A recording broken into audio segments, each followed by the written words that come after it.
Walaupun jarang terjadi, katarak dapat juga menimbulkan kebutaan.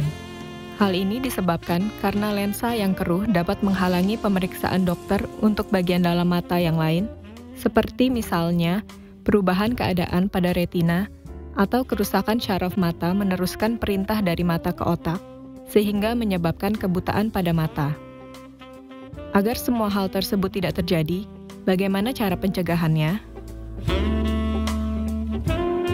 Untuk katarak sendiri, untuk yang aging proses ya, katarak senilis kita sebutnya, itu memang suatu proses aging proses yang sulit kita hindari. Ya, kaitannya dengan umur, yang bisa kita hindari adalah faktor-faktor risikonya seperti paparan terhadap sinar ultraviolet, sinar matahari. Yang seperti kita ketahui bahwa kita tinggal di daerah khatulistiwa di mana sinar matahari itu sangat cukup expose ke kita ya, sinar UV-nya. Kemudian kembali lagi tadi pola hidup ya yang baik ya dengan makanan, sehingga resiko terjadinya diabetes mellitus bisa kita turunkan, sehingga resiko untuk terjadi katarak menjadi turun juga. Kemudian untuk konsumsi obat-obatan ya yang harus kita hati-hati, seperti contohnya adalah kita masyarakatnya suka meminum jamu-jamuan yang tidak kita ketahui isinya apa, dan kadang-kadang jamu itu suka dicampur dengan steroid.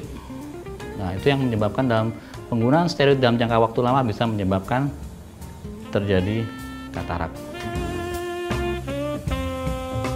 Apabila yang bersangkutan sudah umur 50 ke atas ya, karena umumnya penderita katarak senilis itu adalah di atas 50 tahun untuk orang Indonesia, sehingga untuk memfollow up itu sangat cukup penting 50 ke atas, karena ada beberapa penyakit penyerta dari katarak yang walaupun tidak selalu muncul ya, yang kita sebut namanya glaukoma ya.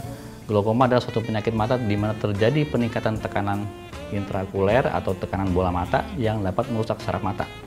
Dia bisa disebabkan oleh katarak yang imatur atau katarak yang belum matang, atau katarak yang hipermatur yang sangat matang.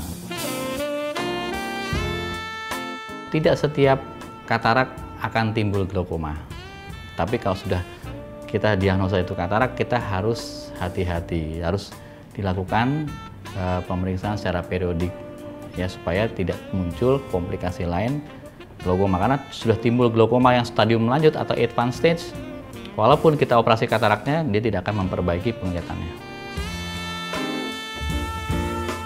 Untuk proses pengobatannya untuk katarak yang kita katakanlah yang belum matang, yang kita bicara dengan umumnya katarak yang senilis ya, aging proses ya, beda dengan antara orang desa dengan orang kota. Orang desa dengan penglihatan 4-5 meter ya, mereka masih bisa kerja.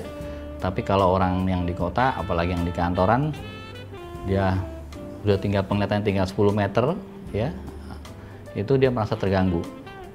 Sehingga